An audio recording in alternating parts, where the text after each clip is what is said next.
आताच्या घडीची सर्वात मोठी बातमी. महाराष्ट्रातील जवळपास 29 महापालिकांचे निकाल हे काल जाहीर झाले. सर्वच महापालिकांच्या प्रचाराला मी काय जाऊ शकलो नाही. मी जेमतेम अर्थात मुंबई, ठाणा, नाशिक आणि संभाजीनगर, छत्रपती संभाजीनगर या 3 महापालिकांच्या प्रचाराला गेलो होतो. चंद्रपूरमध्ये सुद्धा शिवसेनेचे चांगले नगरसेवक निवडून आले. परभणीमध्ये उत्तम यश शिवसेनेने प्राप्त केलेलं आहे. पहिल्या प्रथम मी आपल्या माध्यमातून जिथे मी जाऊ शकलो नाही त्या सर्व शिवसैनिकांची आणि मतदारांची मी दिलगिरी व्यक्त करतो. आणि साहजिकच आहे, ज्या ज्या मतदारांनी जिथे जिथे अगदी चांदा ते बांदा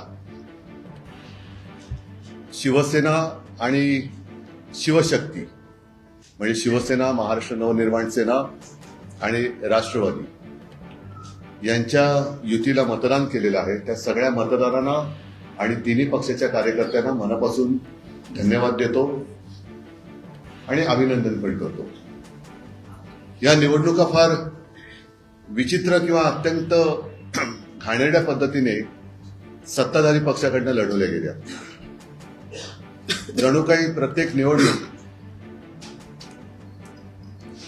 ही निवडणूक म्हणजे अगदी त्यांच्या जीवनमानाचा प्रश्न आहे अशा पद्धतीने ते साम दाम दंडभेद याच्या पलीकडे जाऊन सर्व काही त्यांनी वापर केला. धाक दपटशा, पैशाची लालूच दाखवली, आमिष दाखवलं. काही जणांना आमच्या शिवसैनिकांना तडीपार करण्याच्या नोटिसा केल्या, काही जणांना अटका तिकडे झाल्या, काही ठिकाणी दंगली भडकवण्याचे प्रयत्न झाले. अगदी ठाण्याला गेलो होतो, तिथे आमच्या काही कल्याण डोंबिवली असेल, ठाणा असेल, इथल्या उमेदवारांना पैशाची आमिष पण देण्यात आली. काही ठिकाणी जोर जबरदस्तीने त्यांना उमेदवाऱ्या मागे घ्यायला लावल्या. आणि या सगळ्या गुंडागर्दीला न डरता ज्या ज्या उमेदवारांनी ही लढत दिली आणि ज्या ज्या मतदारांनी निर्भयपणाने मतदान केलं हे सगळेजण खरोखर लोकशाहीचे रक्षक आहेत. मुंबईमध्ये आमचा महापौर होणार आणि व्हावा अशी आमची एक इच्छा होतीच, आजही आहे. तो आकडा आम्ही आज तरी काही गाठू शकलेलो नाही. पण ह्या सर्व त्यांच्या खेळाला उत्तर देऊन जे काही निकाल लागले, जे काही यश शिवशक्तीने मिळवलेलं आहे त्या निकालाने सत्ताधारी पक्षाला तर घाम फोडला आहे नक्कीच. कारण त्याने एक्झिट पोलचे आकडे असतील किंवा आणखीन काही गोष्टी असतील, या सर्व म्हणजे एकही प्रयत्न त्यांनी असा सोडला नाही की जिथे शिवसेना नामोहरम होईल. एका गणिताचं काय उत्तर मला मिळालेलं नाही. अगदी विधानसभेला सुद्धा किंवा लोकसभेला असेल, माझ्या नक्की लक्षात नाही, मोदीजींची सभा झाली होती शिवतीर्थावर, खुर्च्या रिकाम्या होत्या. विधानसभेला असेल, याही वेळेला आमची सभा झाली. मी आणि राज पहिल्या प्रथम शिवाजी पार्कला एकत्रित आलो. एकत्रित तर यापूर्वी सुद्धा होतो, शिवसेना प्रमुख होते तेव्हा, पण एका व्यासपीठावरनं आम्ही भाषण केली. आदित्यने पण केलं. आपण सगळेजण साक्ष आहात शिवाजी पार्क कसं फुलून गेलं होतं. त्याच्या दुसऱ्या दिवशी सगळी जी काय खुर्च्यांची गर्दी होती ती गर्दी, त्या गर्दीचा प्रतिसाद म्हणजे आमच्याकडे गर्दी जमते पण मतदान होत नाही, पण त्यांच्याकडे खुर्च्या मतदान करू शकतात हे पहिल्या प्रथम आम्हाला कळलं. रिकाम्या खुर्च्या मतदान कशा करू शकतात, हा एक न सुटलेलं उलगडलेलं कोड आहे. एकूणच काय तर त्यांनी शिवसेना संपवण्याचा आटोकाट प्रयत्न केला आणि त्यांनी जे काही पैशाचा वाटप केला गेल्या 4 दिवसामध्ये निवडणुकीच्या आधी, तो 4 दिवसापुरता वाटप नव्हता. गेले 4 वर्ष हे पैसा पेरत होते. आमचे जे काही निवडून आलेले नगरसेवक होते, मी मुंबईपुरतं जर बोलायचं झालं तर जवळपास अर्धे अधिक नगरसेवक त्यांनी त्यांच्या गळाला लावले होते. ते आता गाळाला गेले. 4 वर्ष त्यांनी त्यांच्या आमदारांना, नगरसेवकांना, नगरसेवक नसताना सुद्धा काही पदाधिकाऱ्यांना सुद्धा विकास निधीच्या नावाखाली आम्हा पैसा वाटला. अगदी निवडणुकीच्या तोंडावर सुद्धा प्रेशर कुकर असेल, मिक्सर असेल, साड्या असेल, म्हणजे प्रचंड तिकडे हा परवा कालचा का परवाचा लोकसत्तेचा अग्रलेख चांगला आहे. हा पैसा येतो कुठून, या पैशाचा सोर्स, त्या सोर्सच्या मागे ईडी, इन्कम टॅक्स, सीबीआय लागत कसे नाही, आणि एवढं करूनही जो अमाप पैसा वाटला जातो. मग साधारणतः 2015 साली काळा पैसा नाहीसा व्हावा, गैरव्यवहार थांबावा म्हणून आपल्या मोदीजींनी जी नोटबंदी केली होती, ती नोटबंदी अयशस्वी झाली का, याचं उत्तर सुद्धा हे कोणतरी शोधलं पाहिजे. भारतीय जनता पक्षाने कागदावरती शिवसेना संपवली असेल, पण जमिनीवरची शिवसेना ते संपवू शकत नाही. हे कालच्या मुंबईच्या महापालिकेच्या निवडणुकीने आणि इतरही जिथे जिथे शिवसेनेला मतदान केले त्या मतदारांनी दाखवून दिलेले आहे.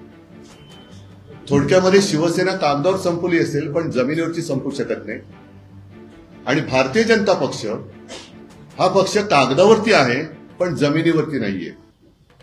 कारण तो जर का जमिनीवरती असता तर त्यांना पक्ष फोडावे लागले नसते, त्यांना पुसली जाणारी शाई वापरावी लागली नसती, यंत्रणेचा दुरुपयोग करावा लागला नसता, नियम बदलावे लागले नसते. आणि आज देखील जे साधे साधे शिवसैनिक, अगदी महिला पुरुष निवडून आलेले आहेत, ते साधे आहेत. प्रचंड पैशाच्या धबधब्यासमोर निष्ठा कशी ताठमानेने लढू शकते आणि जिंकू शकते हे या शिवसैनिकांनी दाखवलेलं आहे. मी सर्व मुंबईकरांना खास धन्यवाद देतो. मला मुंबईकरांकडनं आणखीन अपेक्षा नक्कीच होती, कारण ज्या काही 25 वर्षात जी काही आम्ही सेवा केली, ज्या काही सुधारणा केल्या, त्या सुधारणा आम्ही सर्वांसमोर ठेवलेल्या होत्याच. कोविड काळात जे काही काम केलं, मुंबई मॉडेल हे जगभरामध्ये त्याची एक प्रशंसा झाली. हे सगळं पाहिल्यानंतर मला असं वाटलं होतं, म्हणजे आम्हाला सगळ्यांनाच असं वाटलं होतं की मुंबईकर अधिक आशीर्वाद आम्हाला देतील, भरघोस आशीर्वाद देतील. ठीक आहे, आशीर्वाद जरी त्यांनी मोठ्या प्रमाणावरती दिले नसले तरी दिलेत, ते भरपूर दिलेले आहेत. विशेष म्हणजे जे शिवसेनेचे गड आहेत, मराठी पट्टा, या मराठी माणसांनी शिवसेनेवर असलेला त्यांचा आशीर्वादाचा हात हा तसाच ठेवलेला आहे. यापुढे महापालिकेमध्ये आता शिवसेनेचे किंवा सर्वच पक्षांचे लोकप्रतिनिधी हे सभागृहात जाणार आहेत आणि ते गेल्यानंतर मुंबई महापालिकेची तिजोरी यांनी कशी लुटलेली आहे, कसे कसे गैरव्यवहार यांनी केलेले आहेत, त्याचा भांडाफोड तर नक्कीच होईल. पण एक कर्तव्यदक्ष मुंबईकरांचे लोकप्रतिनिधी म्हणून शिवसेना, महाराष्ट्र नवनिर्माण सेना आणि राष्ट्रवादी यांचे लोकप्रतिनिधी हे काम करतील. आम्ही जो काही वचननामा जनतेसमोर ठेवलाय त्याचा सुद्धा आम्ही नक्की पाठपुरावा करू. आणि मुंबईकरांची जमीन ही मुंबईकरांसाठीच वापरली जाईल हे सदैव दडपण आम्ही ह्या मुंबई लुटणाऱ्यांवरती ठेवू. याच्या पुढे आपल्याला काही प्रश्न असेल तर विचारा, मी उत्तर द्यायचा प्रयत्न करेन. माईक फिरवायचं म्हणजे नाही, माईक फिरूया का, म्हणजे तुम्हाला तुमचा आवाज पण यायचा. महामाईक चालू करा. हा चालू नाही, हा चालू नाही. हे इथे पठाणे करे नाही, चालू नाही हो, बंद आहे.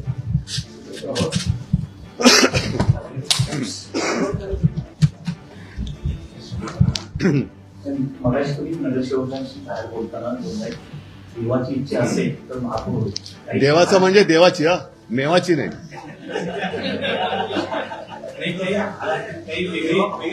नाही नाही, असं नाही. शेवटी आम्ही हरलोय असं काय माझी मानसिकता नाहीच आहे. आम्ही हरलेलो नाहीच आहोत.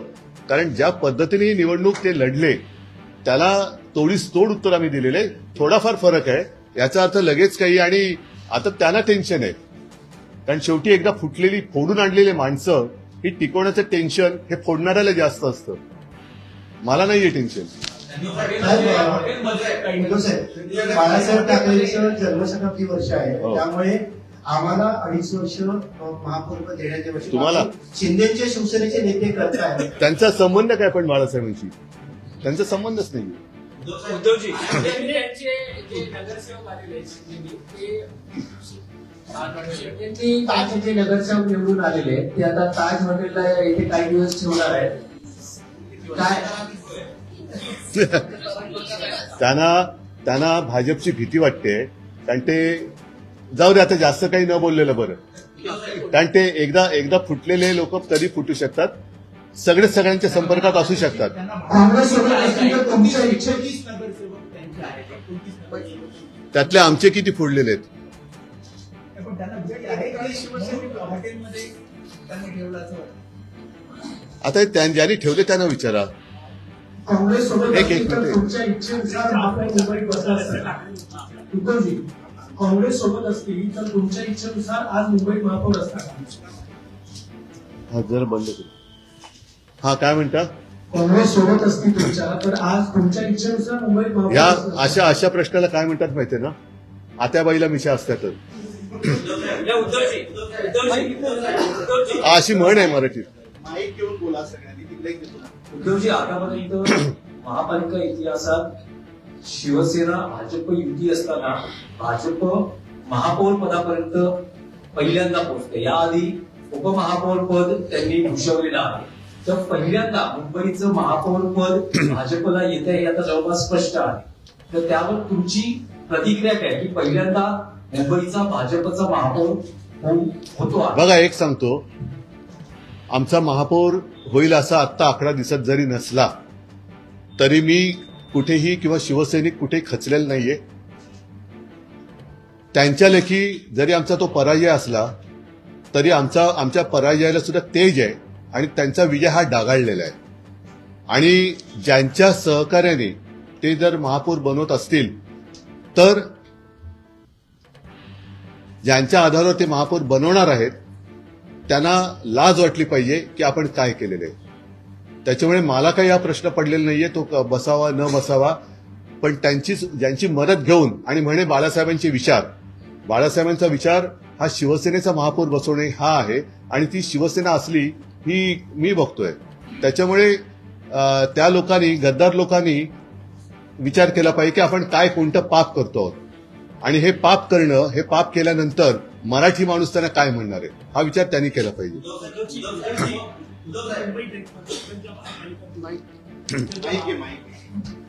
माईक आवाज येतोय का रे? मुंबईसह इतर नाही, आवाज मुंबईसह इतर ज्या महापालिकांच्या निवडणुका पार पडल्या त्यांचं मतदान झालं त्यामध्ये भाजप सर्वाधिक मोठा पक्ष दिसते. तिकडे शिवसेनेला मात्र कमी जागा मिळाली. मात्र या सगळ्यामध्ये भाजपला त्यांचा फायदा झाला असं वाटतं. भाजपचा इरादा तोच आहे ना.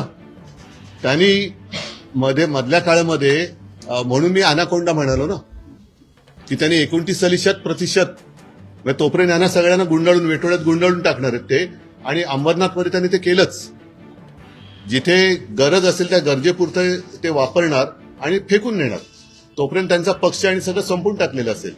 त्याच्यामुळे मला शिवसैनिकांचा अभिमान आहे की ठीक आहे, काही काळ प्रतिकूल असतो पण प्रतिकूल काळामध्ये हिंमत न हरता लढतोय आम्ही आणि लोक आमच्या सोबत आहेत याचा मला नक्की अभिमान आहे.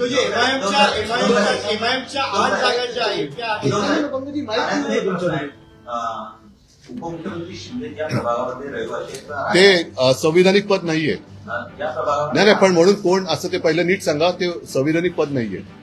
शिंदे ज्या प्रभागामध्ये कोण शिंदे? त्यांचा वाढदिवस आहे. शिंदे ज्या प्रभागामध्ये राहत आहेत या प्रभागामध्ये तुमच्या उमेदवाराने, ठाकरेंच्या उमेदवाराने, शिंदेच्या उमेदवाराचा करेक्ट कार्यक्रम काय नाव त्यांचं? कोणाचं? त्या उमेदवाराचं नाही मला माहिती.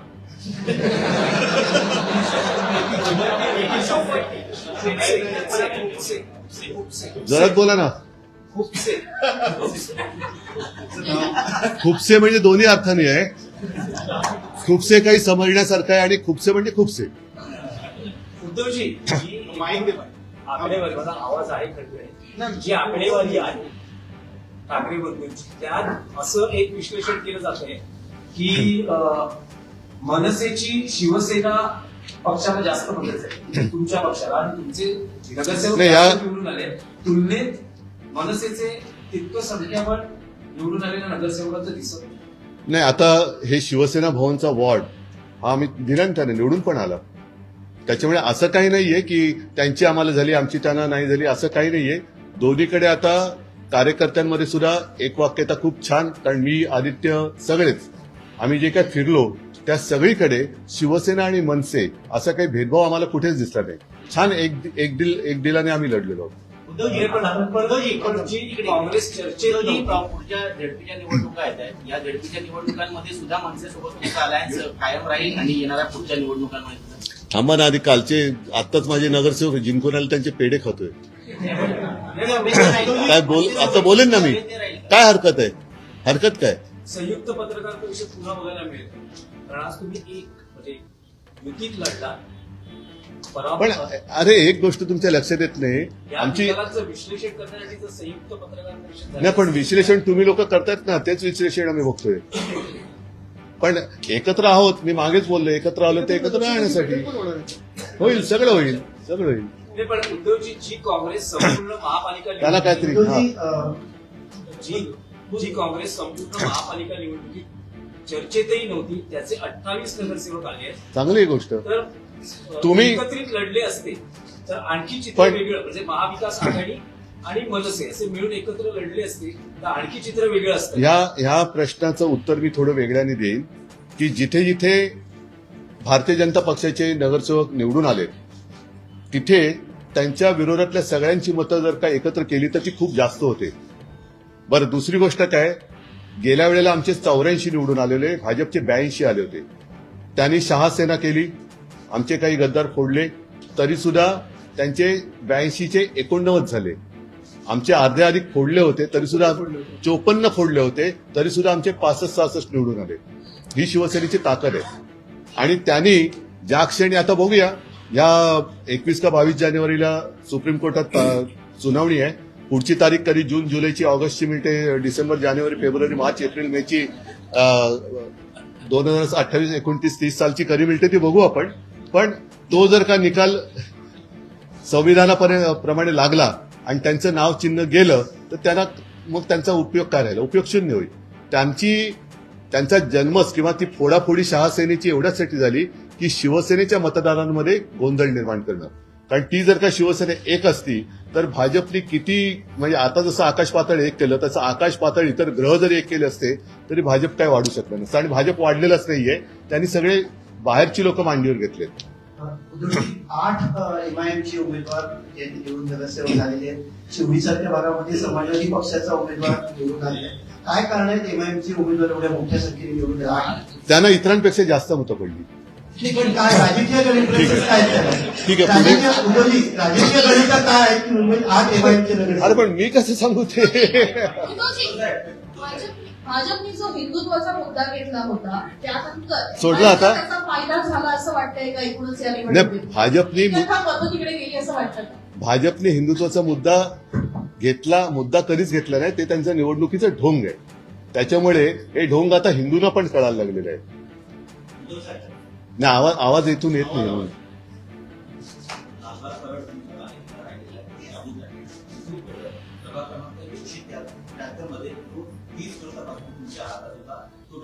कुठला एरिया कोण? मला असं आकडे हा ठीक आहे. पण तसं काही ठिकाणी त्यांच्या पण जोगेश्वरीमध्ये आमची निवडून आलेली आहे, जो त्यांचा बालेकिल्ला होता. सचिन पाटील निवडून आलेले आहे. असं होतात ना. बघा, लोकशाहीमध्ये या गोष्टी घडत असतात, पण त्या प्रामाणिकपणे व्हाव्या. आम्ही त्यांची मतचोरी पकडून दिली, दुबार मतदार पकडून दिले, त्याच्यानंतर सगळ्या गोष्टी आम्ही नंतर ते काय पाडू बिडू सगळं आणलं होतं.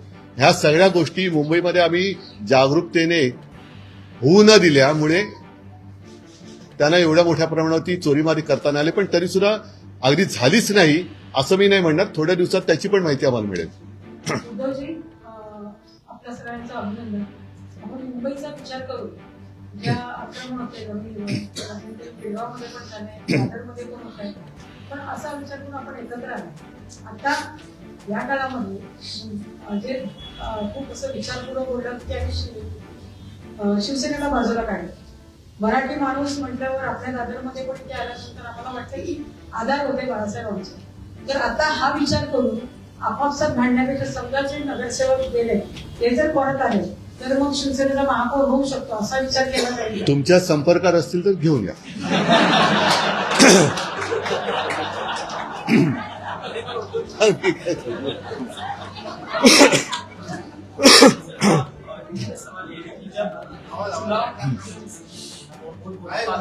प्रचार जब शुरू ही नहीं हुआ था उसके पहले हमने मुंबई में कई जगह होर्डिंग्स देखी जिसमें लिखा गया था।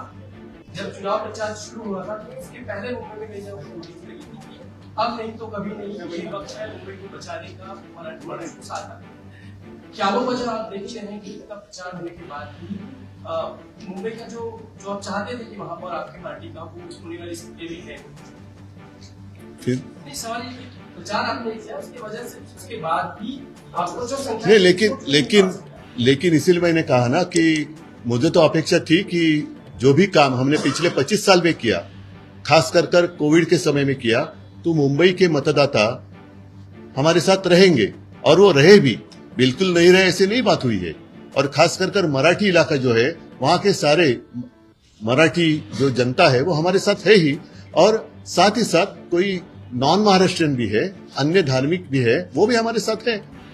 अपेक्षा तो और थी ही, अगर हमारे 100 भी आ जाते तो लगता अरे और 25 आने चाहिए थे।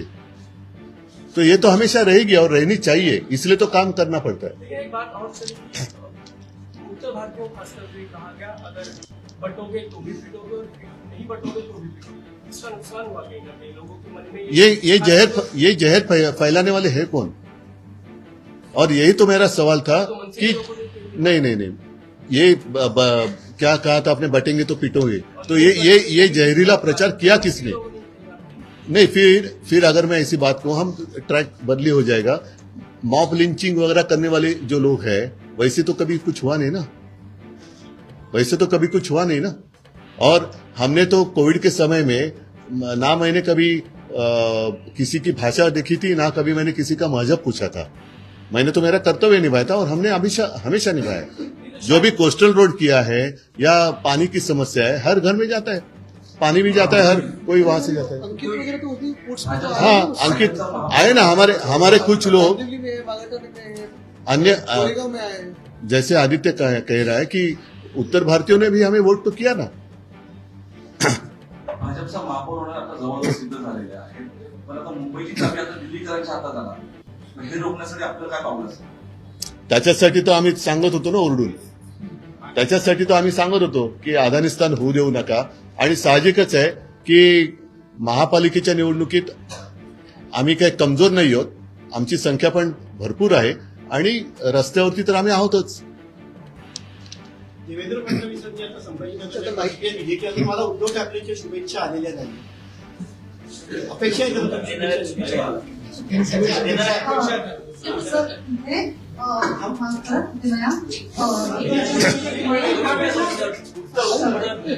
काय देवेंद्र फडणवीसांनी म्हटल्यावर अजून उद्धव ठाकरेंच्या शुभेच्छा आल्या, येणार का फोन करून शुभेच्छा द्यायला मला मी तेवढा काही खतरूड नाहीये, पण साहजिकच आहे एवढं सगळं त्यांनी कर्मकांड केल्यानंतर आम्ही जी त्याला टक्कर दिले त्याचंही कौतुक त्यांनी केलं पाहिजे।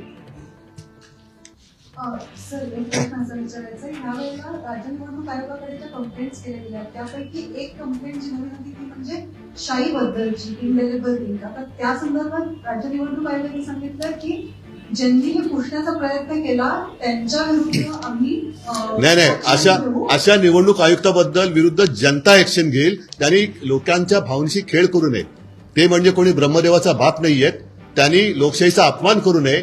लोकशाहीचा अपमान केला तर निवडणूक आयुक्तांना सुद्धा शिक्षा करावी लागेल। नाही, मी दिला ना, आता बोललो नाही, मी उत्तर दिलेलं आहे की त्यांनी लोकभावनेचा अनादर करू नये, संविधानाचा अनादर करू नये। संविधानापेक्षा निवडणूक आयुक्त मोठे नाहीत, ते सुद्धा एक मतदार आहेत, त्यांना सुद्धा मतदानाचा अधिकार असतो। ते जर एका पक्षाला मतदान करू शकत असतील याचा अर्थ ते सुद्धा निष्पक्षपातीपणाने काम करू शकतात का, हा प्रश्न त्यांना विचारायला लागेल। आणि दुसरा प्रश्न असा आहे की राज्यभरातील जे आकडे आले त्याचं एकंदरीत विश्लेषण करता तुम्हाला असं वाटतं का की 2029च्या निवडणुकांसाठीचं हे हा प्रिव्ह्यू आहे किंवा त्यावेळेला कशी हे एकंदरीत राज्याचं चित्र दिसेल त्याबद्दल हे लक्ष आहे? आपल्या मराठीमध्ये काही म्हणी आहेत, त्याच्यात एक म्हण खूप छान आहे, अति तेथे माती। ह्यांचं आता अति होते त्याच्यामुळे त्याची माती व्हायला वेळ नाही लागणार, म्हणजे 29 सुद्धा खूप लांब झालं। सर, एक सवाल है कि अब महाराष्ट्र में और मुंबई में रिजॉर्ट पॉलिटिक्स जो है वो शुरू हो चुकी है। महापौर को लेकर आप क्या कहेंगे, आपको न्यूज हालांकि नहीं है, लेकिन उसके बावजूद कुछ आगे का प्लान नजर आता है? नहीं, मैं क्या बता सकता हूँ। अभी पहले किसने कहा ना, अभी वो मांग कर रहे हैं। 2.5 साल के महापौर पद की मांग। हाँ, तो पहले तय होने दो। 2.5 साल में उनमें जो आए हैं, अगर पहले 2.5 साल महापौर बनेगा क्या, कि फिर और किसी उनकी पार्टी तोड़कर ये महापौर, जैसे मेरी पार्टी तोड़कर मेरा ही मुख्यमंत्री बनाया था, वैसे उनकी पार्टी तोड़कर वो महापौर बनाएंगे क्या, वो देखने जैसी चीज। अभी इंटरेस्टिंग होगी ये बात। मुझे लगता है कि उनकी पार्टी तोड़कर वो महापौर बनाएंगे, भाजपा महापौर बनाएगी। दुबार मतदानासंदर्भात आपण नेहमीच बोलत होता, तर आपल्यापर्यंत बूथवरनं दुबार मतदानाच्या काही केसेस आल्यात का, कंप्लेंट्स आल्यात का तुमच्या कार्यकर्त्यांकडनं, आणि त्याचं पुढे काय? काही ठिकाणी आलेले आहे, अनेक ठिकाणी मतदार यादीतून नावं नसल्याच्या तक्रारी आल्यात। विशेष म्हणजे गणेश नायकांचं नाव नव्हतं, हे मी परवाच्या कालच्या पत्रकार परिषदेत पण बोललो। एका मंत्रिमंडळातल्या मंत्र्याचं नाव मतदार यादीत नसणं, त्याला मतदानाच्या दिवशी केंद्र शोधताना टांगा त्याचे दुखतात, हे फार गंभीर आहे।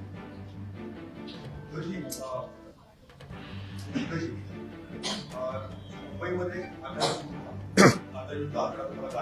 बाकी महानगरपालिका 2007 विधानसभा निवडणुकीमध्ये सुद्धा आपल्याला चांगली भूमिका आहे, खासदार आणि आमदारही भूमिका. परभणीमध्ये मिळाले ना चांगली। बाकी ठिकाणी बाकी नाही, म्हणून मी काय म्हटलं की जसं काही ठिकाणी जरा एक संभ्रमावस्था आहे, जरूर आहे, हे मान्य करावं लागेल। थोडा संभ्रमाची जी धूळ आहे ती खाली बसल्यानंतर लोकांना खरं आणि खोट्यातला फरक कळेल। आपण मुंबईवर जास्त पाहण्या जास्त त्याच्याबद्दल हे आहे सत्य, म्हणून मी त्यांची दिलगिरी पण आता व्यक्त केली। जिथे मी जाऊ शकलो नाही तिथे दिलगिरी व्यक्त केलेली आहे। आणि दुसरी गोष्ट अशी की शेवटी ज्या पद्धतीने साधन सामुग्री, याचा अर्थ तुम्हाला कळतो, चा वाटप पलीकडनं झाला, एवढी साधन सामुग्री आम्ही आणू शकत नाही, कारण आम्ही मुळामध्ये ज्या पद्धतीने ते पैसे ओरबाडतायत, महापालिकेची तिजोरी रिकामी करणं, इतर काही गोष्टी करणं, त्या वृत्तीचे आम्ही नाही आहोत। सर, लेकिन सवाल ये जो पूरा एमएमआर रीजन का शिवसेना का ही मैं विचार तुमच्याकडे माहिती एमएमआर रीजन पूरा शिवसेना का कभी बेल्ट रहा है। रहेगा ना, वापस आएगा। अभी इस वक्त कहीं हम देख रहे हैं कि जो खड़ा आपका कभी डर था, अभी वहाँ एकनाथ शिंदे की फिर जा सकता है, केडीएमसी है आगे। देखो ऐसी नहीं, एक बात ऐसे कि जैसे सीजन होता है, पतझड़ तो होती है, फिर से नए पत्ते आते हैं, तो अभी फिलहाल कुछ जगह पर पतझड़ हुई होगी, नए पत्ते आएंगे। कोफले फिर फुटाएगी चाक पर। लोग साथ पहुंच सकते थे प्रचार में, नहीं पहुंच पाए। चला, वैभवशाली विचार हो। नमस्कार, जय माता। अरे वाह, धन्यवाद।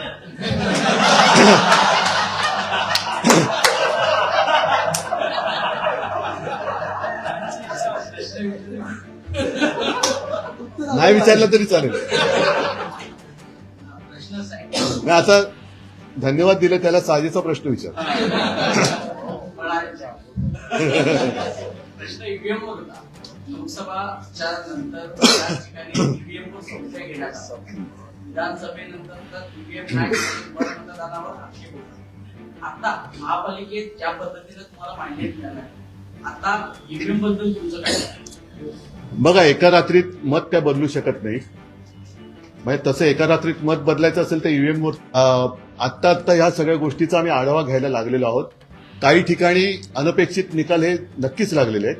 ज्या पद्धतीचं मुंबईमध्ये वातावरण होतं, तुम्ही स्वतः अनुभव केलेला आहे, एक लाट वाट होत्या, कार्यालयातून दिले गेलेत का, आणि बरोबर आकडे त्याच्यानंतर जणू काही सकाळ जशी मतदानाला सुरुवात झाली, मतपेट्या उघडण्याच्या आधीच तिथले आकडे जाहीर व्हायला लागले। हे कसे काय कळले होते? म्हणजे मतपेट्या म्हणजे आम्ही फोन करत होतो, नाही साहेब अजून आमच्या मतपेट्याच उघडलेल्या नाहीयेत। अरे पण टीव्हीवर दाखवतायत तर नाही, आणि नंतर बघतो तर थोडं वेगळं व्हायला लागलं। त्याच्यामुळे हे सगळं अनाकलनीय हा विषय आहेच। बरं, यावेळेला व्हीव्हीपॅट काढली गेली, म्हणजे एक गोष्टी तुम्ही जास्तीत जास्त गूढ करत चाललेला आहात, आणि हा एक मूळ जो आमचा आक्षेप आहे की बॅलेट पेपरवरती मतदान का व्हायला पाहिजे, कारण मी मतदार आहे, लोकशाहीमध्ये माझ्या मताला ही अमूल्य किंमत आहे। माझं मत हे कुठे जाते ते शेवटपर्यंत कळण्याचा माझा अधिकार तुम्ही हिसकावून घेतलेला आहात. आता त्यावेळेला मला ते असं झू मध्ये जसं एखादं प्राणी दाखवत तशी माझं त्या व्हीव्हीपॅटवरची रिसिप्ट दाखवत होता, तर ती पण नाही दाखवत. म्हणजे तुम्ही त्याच्यापेक्षा मग आणि त्याच्यानंतर या पद्धतीने मुंबईमध्ये